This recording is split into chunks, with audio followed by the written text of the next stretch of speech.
Truey Conversations, giving the environment a voice. Hi and welcome to Truey Conversations. Firstly, I'd like to acknowledge the traditional owners on the land of the land on which we come to you from and pay our respects to elders past and present.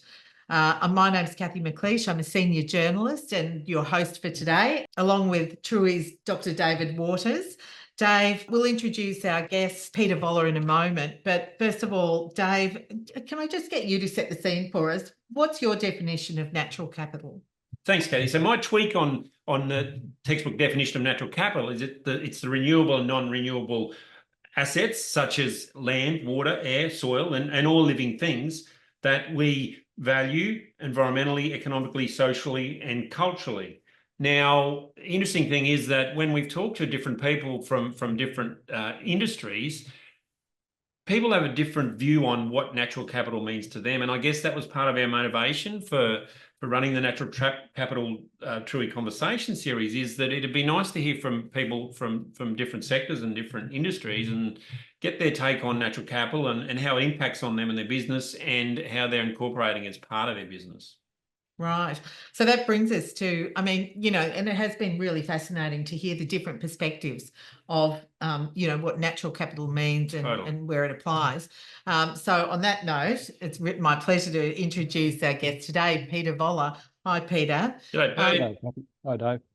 Peter, you've worked for 25 years for the Queensland Government as an agroforestry extension officer in inland areas and on delivery of vegetation management controls on farms. You've recently moved to Tasmania in 2007, taking on the role of Manager Natural Values Conservation in what's now known as the state's Department of Natural Resources and Environment, before retiring in 2018. He's presently chair of the West Tamar Landcare Group and of the Cradle Coast NRM, and is a director of the Cradle Coast Authority Board and director representing Tasmania on the NRM Regions Australia Board. So welcome, Pete. Lovely to see you. Wow. So I thought you're supposed to be retiring, Pete. I'm giving back, Dave. I figure I was on the payroll for 35 years in the government, and I learned an incredible amount in that time. And I figure it's good to give back. I see it as I'm still doing the same work. I'm just not getting paid anymore. It's fantastic. Lovely. And you're in a beautiful part of the world for it as well. Yeah, no, Tassie is a really special place, and it's got a whole range of unique natural values and unique natural assets, and a really interesting way that the community responds to it and values it. And it's been a really interesting experience to see the mindset that Tasmanians have in terms of landscape compared to the people in arid Australia and the people I've worked with for a lot longer in Queensland. Yeah, it's really, round sort of experience, isn't it? It's a real cross-section. Yeah, it's been it takes a lot of time to, I guess, reflect on some of the opportunities I've been given. So it's so good to be able to give back and be involved a bit more. Yeah. Can you tell us a bit about your role in the natural capital sector and a bit about your experiences as well? Yeah, sure, Kathy. Obviously, natural capital has been something that we've been talking about for my whole career. Has essentially been focused on natural capital, and it's changed its name many times. But the whole rise of the Landcare movement was built around the need to protect our natural capital. And Dave pointed out really clearly that natural capital is not just components of the landscape, but it's also how we interact with it, how we respond to it, how we value it, and how we draw context in our lives from it. And the whole economic, social, environmental, and cultural context of natural capital, they're all drivers towards the same outcome, which is trying to maintain a sustainable, hospitable, and worthwhile lifestyle for everybody that lives in contact with natural capital. Yeah, absolutely. Yeah, and I think you've pretty much covered sort of the next question, which was how do you define and describe natural capital and what does it mean to you? Yeah, for me, natural capital is the whole infrastructure of ecology, the whole landscapes in which we draw our wealth and well-being. And we think about economic capital, but without natural capital, without the resources that we, in fact, in many cases don't value, we don't have an economy. And the drivers for protecting our natural assets are often misunderstood. understood, and people, various cultural mechanisms use things like the profit motive to justify nullifying the value of our natural capital when they make transactions, and particularly large resource type transactions which involve extracting industries, and that includes agriculture. We often don't consider that the asset we most rely on is the one we don't value. And I think the process of natural capital accounting, which is what part of what Dave's work is about, is really trying to put to front of mind the thinking about what is it that is so critical about this asset that we can't afford to lose, and what is it that we can trade off, and if we do need to destroy or remove or inactivate an asset, what is the real trade-off cost? And that's what I think the more intelligent dialogue that's emerging now is about. How do we benchmark the change in landscape or the change in our asset stocks, and then what are the trade-offs in real terms for us and for the future? And those things are really important. And I think that, as I mentioned earlier, the Landcare movement in the 1980s, the Landcare movement came about, and largely it was about landholders saying, I want to leave my country in a better condition than it was when I came here.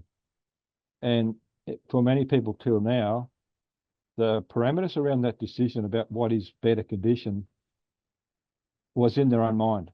And it was often interpreted in far different ways. So for some people, and some people I used to sort of go head to head with in Queensland, they thought better condition meant fully cleared and cows, fat cows, and lots of grass. And if it erodes a bit, that doesn't matter. There's still better condition because it looks good. And the classic line that came out of one guy that was always a bit of a advocate for us says, well, when you trash landscapes, he says, well, it looks like you had a hard operation. You know, we make a big mess for a while, but what comes out is so much better. And you go, well, is it? And could it be done better? And is there a smarter way to do this than just, you know, having a hard operation with a blunt axe? You can do it. You can chop people up with an axe and make a big mess. And you might get the same result or a substandard result. But if you do it properly with the thought processes and the tools, I think we can make far better trade-off decisions. And that's where I think the opportunity for natural capital really provides a great intelligent lever for us going forward at this time. Have your views changed over time? Have you kind of, you know, has it been a transition for you over time, or have you seen and learned a lot on the way through that's changed your views? Absolutely. For me, as a young person, I grew up on farms around Kingaroy in Queensland, and we were primary producers.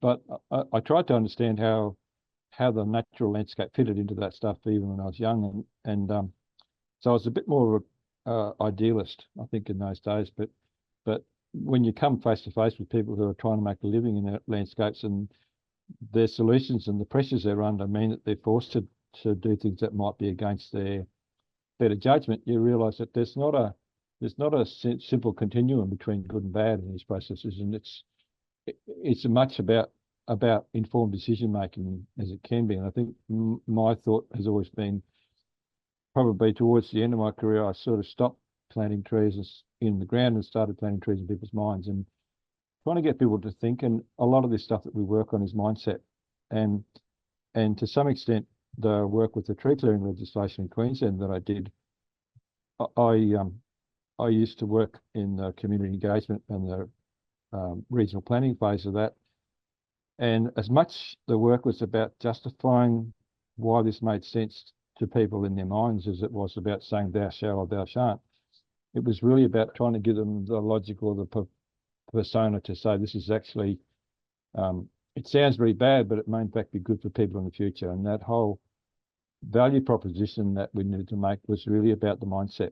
And I think that's the other thing with this stuff that's emerging now, is you can actually validate people's thinking and their gut feeling more effectively. And that's a far more convincing outcome for them in terms of validating a decision they've already made in terms of the way they want to run their property. So it sounds like, you know, you've also seen changes in, you know, broader changes in this area. Oh, yeah. The community are really responding well. And as the chairman of Cradle Coast Natural Resource Management in northwestern Tasmania, I think it's fair to say that a lot of people are really understanding the need to follow the market, and the market's leading this process of of accountability, reportability. What are we doing to our environment as we produce our food, and how do we demonstrate that we're doing the right thing? And a lot of the bigger producers are really looking for ways to validate their current existence.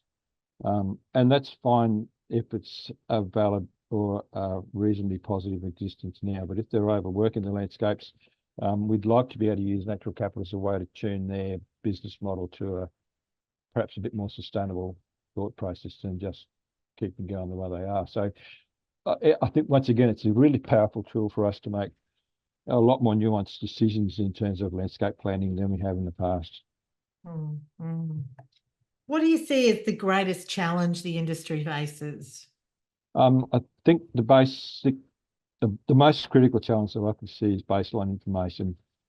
I think we're always in a situation where people are looking for condition and trend, and the whole concept of the natural capital accounting model that's being touted at the moment through SEER and the whole global mindset of this is really trying to pick up a change and transition, a stock and flow type model, which is what you have in a bank account. But if you don't know how much money you've got in the bank at the start, you can't work out whether you're making money or whether you're not. And it's the same with capital accounting and natural capital accounting, in that we don't have really contemporary benchmarks for what condition our landscapes are in, or what parameters were best to measure even.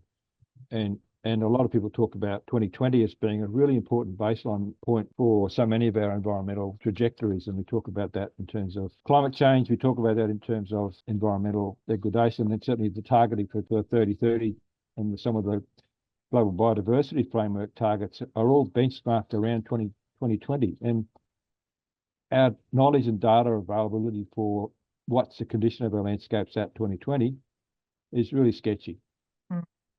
Like, for instance, in Tasmania, we've got phenomenal data. Like, the data sets that we could populate into some of Dave's products from our Natural Values Atlas and some of our other information products is phenomenal. But when you do a search on what sort of natural assets have we got on farms in Tassie, we'll still pop up with thylacine as a record, because the database goes back to 100 years ago. So we've got 1930s scale records of data that says, well, this species exists on this property. And you expect a developer to rightly ask, really, are they still there? And how valid is this data in this contemporary time? And in the same breath, species that are endangered, like the endangered eastern barred bandicoot, which is extinct on the mainland, its population is burgeoning at the moment, but we don't have records. We can't actually go to a producer to develop and say, there's eastern barred bandicoots on your property. You can't really do what you want to do. They go, there's no record of it, not on the database, so it doesn't exist.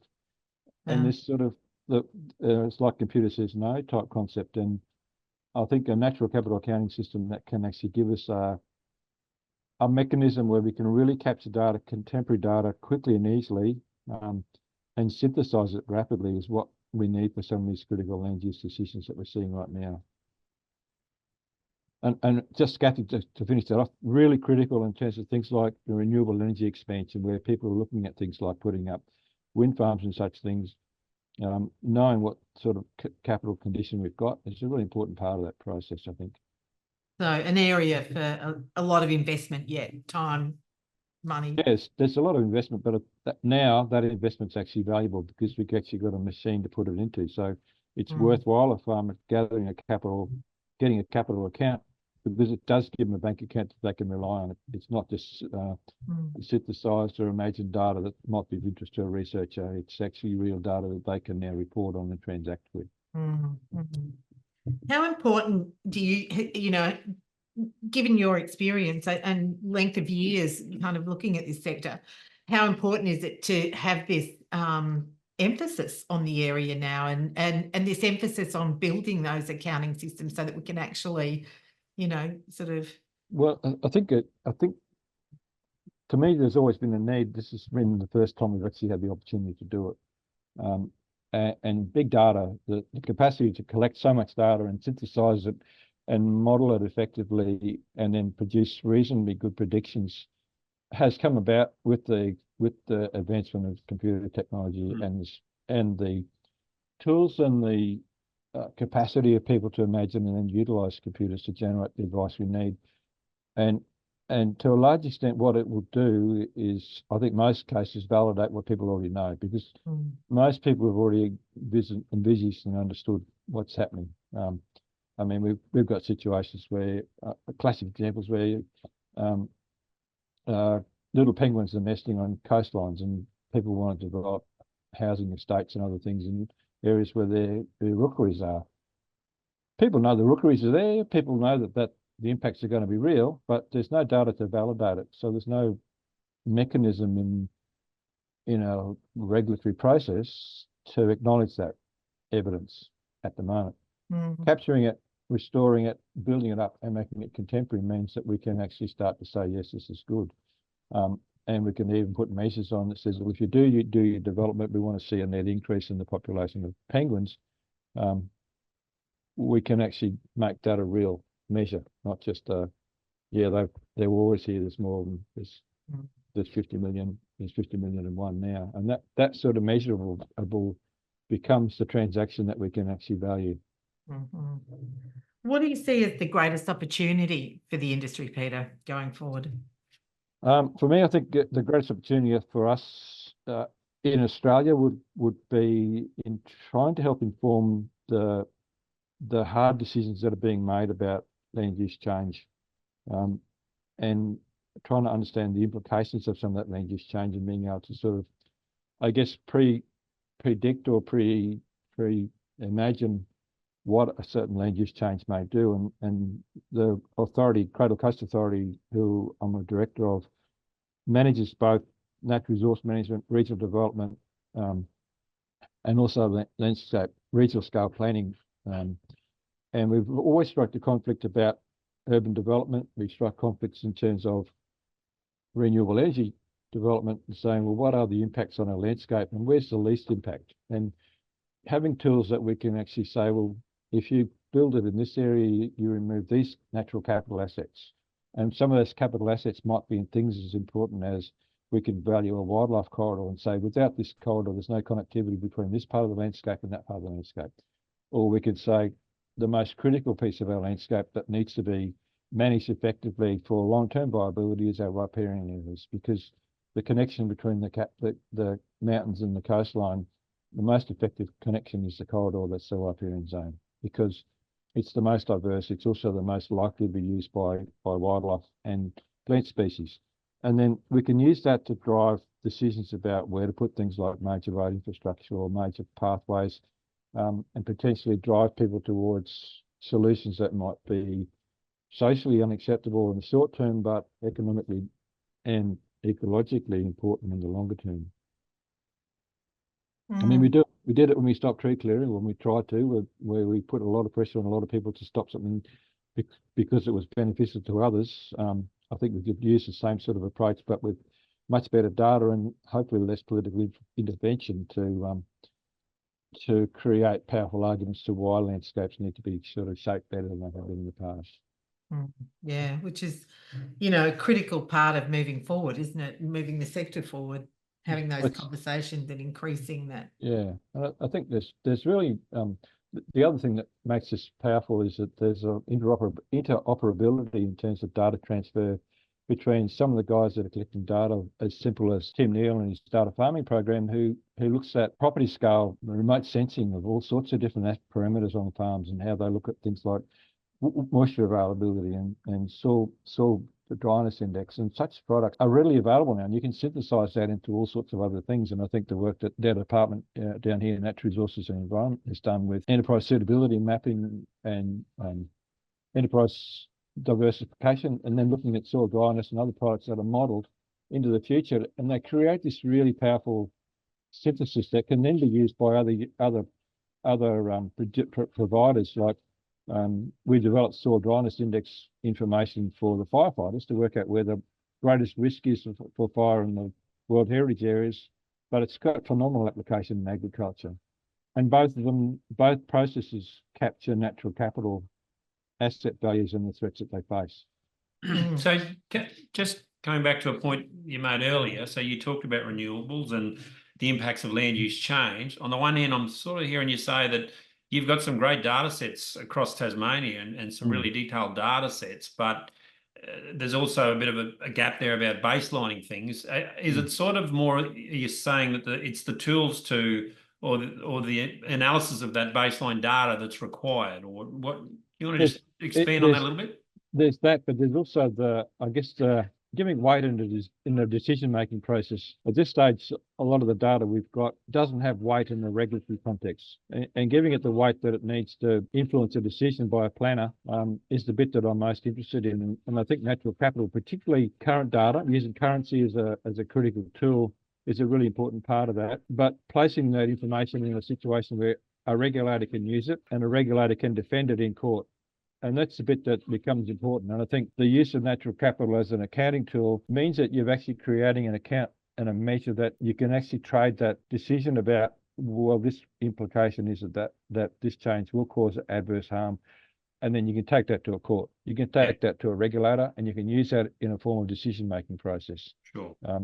At the moment, or a good example, we're looking at a fairly major renewable energy project in our area. It's right next to a Ramsar wetland, proposed area for a Ramsar wetland, and we're trying to work out, well, what are the trade-offs between a major renewable energy project and a globally significant migratory bird habitat, and essentially the Great Barrier Reef of the Southern Oceans. And using natural capital, we can actually calculate what are the parameters that the developer needs to take on board to make sure that their development does not impact on the environmental values, and if it does impact the environmental values, to what extent and what cost is there in that. And you can start to really value that impact before it happens rather than after. And the classic, I'm not saying anything against this development at all, because I think it's probably one of the more far-sighted developments in terms of trying to strike a balance between a really significant, and I'm talking like very significant global asset for migratory birds and for fish habitat, particularly breeding fish stocks in Bass Strait and the Southern Ocean, trying to link that to a sustainable development for renewable energy, which we desperately need, means that there's a trade-off. It's not a thou shalt, thou can't. It's really about trying to balance it. So the tools we're creating can really help validate the efficacy of that process, and also validate that there's risks, but the risks have been taken account of. There's a real pathway to either compensate for that loss or to encourage the smarter ways of doing our business, even if it means a greater investment in smarter ways of doing it. And building that understanding of what the impacts are and where the impacts are is essential, isn't it, going forward? Yeah. So for me, looking forward, this is my challenge to you, David Waters, Doctor, is how do we do that? How do we make this process mechanised in such a way? Australia's really grasping the whole notion of this, but the reality of it, making it happen on ground and making it happen in a way that's repeatable, is a challenge for the present wave of developers and technological thinkers, which includes the Truly Group. Absolutely. Well, I look forward to having a beer with you, Pete, and talking over this and seeing what we can progress. Yeah, no, it's a really exciting space to be in, Kathy, and I think that there's a real opportunity for us, but there's also a real risk that if we don't pick the right processes and the right systems, we run into a situation where it becomes another greenwashing type problem, what you might call a way to achieve this as expeditiously as possible usually means when you rush into something, you do a crap job of it. I'm really impressed with the products that groups like Truly are creating in terms of nuanced and fairly well-structured products that meet a end user need, rather than just produce a theoretical product that no one knows how to work. And that's what I think is the most important part about this, is actually not just developing the product, but nuancing it so that a producer or a regional NRM body or some other body can go, yeah, that's actually ready. I can use that. And it makes sense and it meets my value proposition. Yeah. Fascinating conversation, Pete. Just to sort of bring it to put a closing point on it, or a punctuation on it, is there, one key takeaway on the conversation of natural capital for you?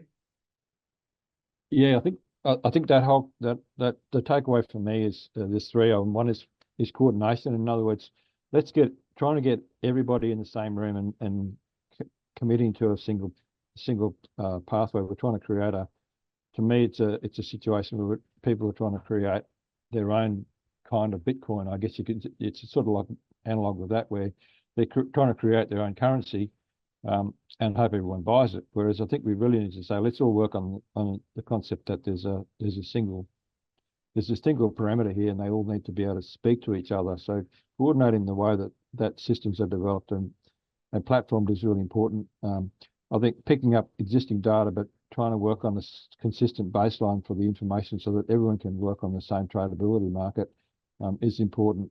And I think having the measures that we need, getting the right measures that actually do indicate the health of our environment.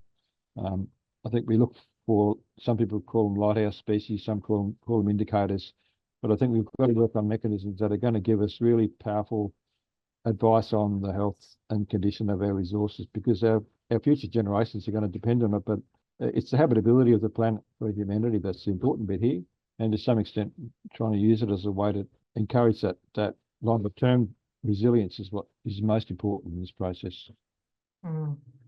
Yeah, amazing. Thanks, Pete. So a couple of points I think I took away from your talk today was that, one, I really liked your comment early on where you said without natural capital there is no economy. I agree with that, and I think people are becoming more and more aware of that, and certainly people that have integrated natural capital into their business, like one of our previous speakers, it's becoming more and more important and acknowledged. The second one, I really liked your analogy about the hard operation. I really like that one, that you clear country and it'll be messy for a while, but it'll come good. I really like that one, and I might use that one in the future if it's all right. And planting trees in people's minds, not in the ground. I think that's a really important one as well, that we've planted trees along riverbanks for a long time, but I think it's about changing mindset is probably, what we need to be doing now.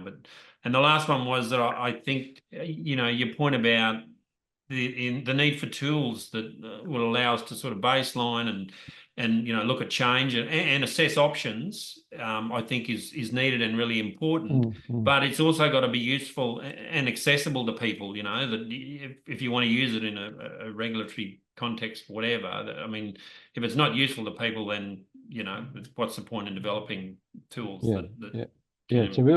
It's a really hard challenge, actually. Yes. But getting it robust enough that you can take it in as evidence is a real challenge for us. And I think we were thrown into that with the tree clearing legislation in 1999, and that when it was taken to court and challenged, it wasn't as robust as it could have been. Yeah. But that changed very fast, and it was quickly remedied. And I think we can do it here as well. I think we can produce high standard, highly accurate and highly credible information about this stuff. Yeah. Without a lot more effort than we've got going now. And just an offside, I've been working with an Aboriginal community on Flinders Island for a few years as a volunteer, trying to work on ways to build their farm business. They've got a 2,000 hectare property that they've been given in the 1990s as a way to provide employment for their community, and they use that to develop income to buy houses on the island, provide housing, and also underwrite the whole Aboriginal community over there in terms of their growth and development. But the farm's not very well managed, and it could be managed better. And to some extent, some of their enterprises aren't as productive as they could be, but their natural capital assets are significant. And I'm looking for a way that we can actually start to benchmark some of their property values through a natural capital process, which they can then use as an income stream when time goes by. And the reality that natural capital assets can become an income stream for the resilience of landholders as they transition through drought or as they transition through a change of land use, I think it's a really important part of the business model going forward. And the more we can build an economic proposition for natural capital as an asset on farms and in other landscapes, the more we can start to see people thinking laterally about the broader value that their natural values bring to their property in terms of not just the esoteric, I like it because it's good, but also because of the real values that they can bring to the landscapes.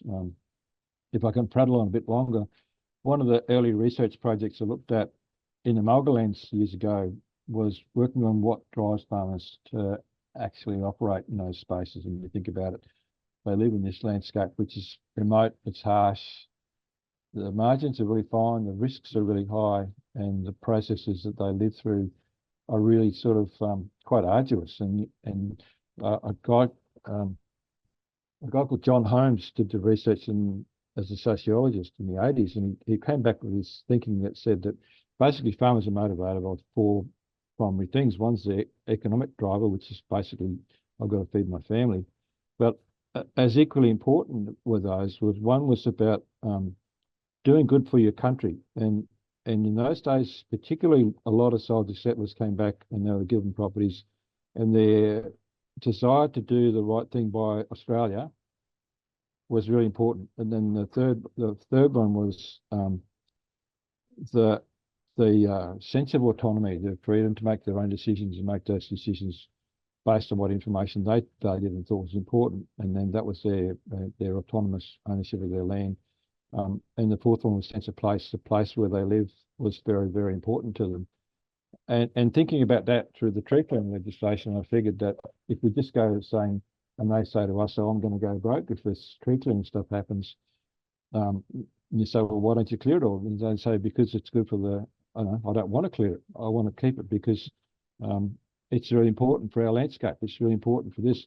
They couldn't quantify it economically. They couldn't value it, and they couldn't get an income from it. But they still didn't clear it, and they still didn't destroy it because those other motivators, sense of place, doing good for Australia, and their own decision, it was their decision, no one else's, was enough to drive them to not do quite significant harm based on a simple economic argument, which was quite irrational.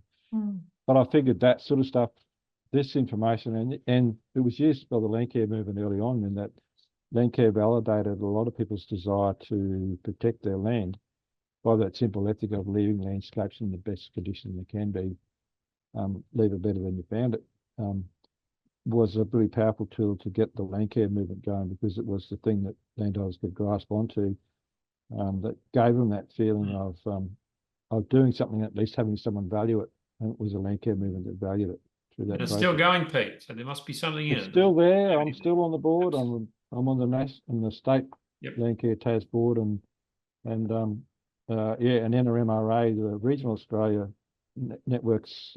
NRM's a really powerful mechanism for building capacity, and obviously a lot of landscape scale decision making is best nested in a regional planning process where we can do that NRM prioritisation, that asset prioritisation at a regional scale, not just a national scale. So if we're trying to say, well, this species bandicoots are critical in our landscape, they're probably more important to us than they are to the globe. But if we can prioritise it, we can get funding for it, and away we go.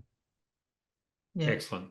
All right. absolutely. Thanks, Pete. Thanks very much for that. Look, I think you said you've been on the payroll for many years and you'd like to give back. Well, it's pretty evident to me from our discussion today that you've certainly given back, and you're still as passionate as you ever were, in this sort of NRM and natural capital area. So thank you, and thanks for your time today.